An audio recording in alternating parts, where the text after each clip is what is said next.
जनपद मुरादाबाद में 30 अगस्त को हुई हत्या का सिविल लाइन पुलिस द्वारा खुलासा किया गया, जिसमें 4 अभियुक्तों को गिरफ्तार किया गया। आपको बता दें कि 30 अगस्त को लाइन पार मऊ स्थित मकान में मृत अवस्था में मिले गजराज सिंह आयु 75 वर्ष की हत्या का खुलासा एसपी सिटी द्वारा किया गया। वरिष्ठ पुलिस अधीक्षक मुरादाबाद द्वारा दिए गए निर्देशानुसार थाना सिविल लाइन प्रभारी निरीक्षक सहनसर वीर सिंह, निरीक्षक अपराध गजेंद्र सिंह, वरिष्ठ उप निरीक्षक वीरेंद्र कुमार, उप निरीक्षक Sudhir Kumar, head constable Gajendra Singh, constable Rashid Khan, constable Sunil Sagar ने सराहनीय कार्य करते हुए 4 अभियुक्तों को गिरफ्तार किया। मुरादाबाद पुलिस को 30 अगस्त की रात सूचना मिली कि कॉलोनी में रहने वाले बुजुर्ग की संदिग्ध परिस्थितियों में मौत हो गई है। मौके पर पहुंची पुलिस ने छानबीन की तो पता चला कि मृतक की गला दबाकर हत्या की गई है। पुलिस ने शव को कब्जे में लेकर पोस्टमार्टम के लिए भेजकर छानबीन शुरू कर दी।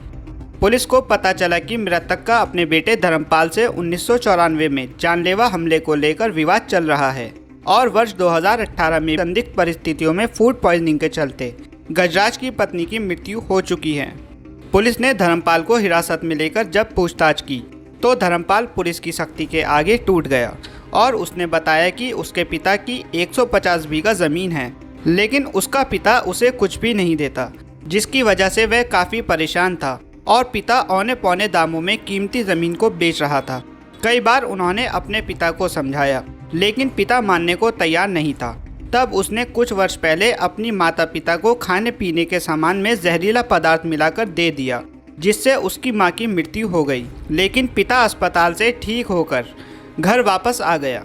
तब उसने 2 वर्ष पहले एक ट्रक ड्राइवर को सुपारी देकर उसके पिता को टक्कर मारने की बात कही, लेकिन ट्रक ड्राइवर भी नाकाम हो गया। तब उसने 30 अगस्त की रात को अपने बेटे रजत अनिकेत के साथ मिलकर हत्या कर दी।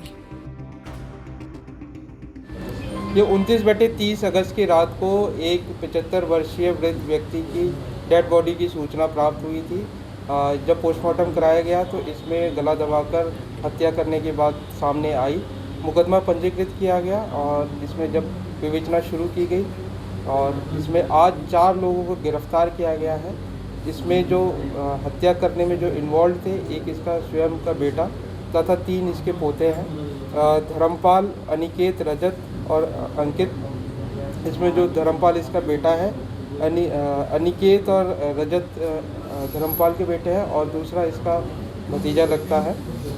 जो इनसे पूछताछ में इन्होंने बताया कि इनके पिता के पास बहुत ज़मीन थी, लगभग 150 बीघा ज़मीन थी और ये लगातार उसे बेचते जा रहे थे। अपने ऊपर खर्च करते थे, परिवार के साथ शेयर नहीं करते थे। इनको रुपयों की तंगी थी, इनको नहीं देते थे। इससे इनके बीच में विवाद भी रहता था। इनको डर था कि धीरे धीरे ये सारा जो प्रॉपर्टी है इसको बेच देंगे, इनके हाथ में कुछ भी नहीं आएगा।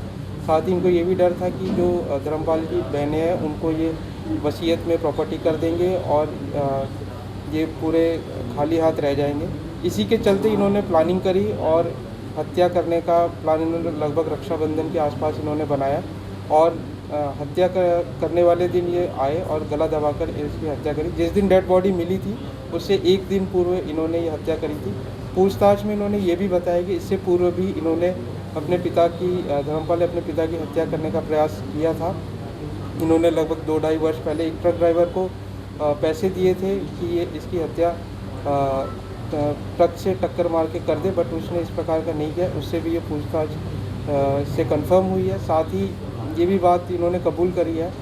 लगभग 2-2.5 साल पहले इन्होंने अपने पिता को मारने के लिए एक जहरीला पदार्थ दिया था, जिसमें माता पिता दोनों हॉस्पिटल में एडमिट हुए थे, जिसमें माँ की डेथ हो गई और ये बच गए थे। इसमें भी अलग से इन बिंदुओं पे जांच की जा रही है। इसमें आज इन 4 को गिरफ्तार कर जेल भेजा जा रहा है। इसमें जो धर्मपाल है इस पे पूर्व में भी 307 का मुकदमा 1994 में इसके पिता द्वारा लिखाया गया है। सभी बिंदुओं पर जांच कर विधिक कार्रवाई पूर्ण करी जा रही है।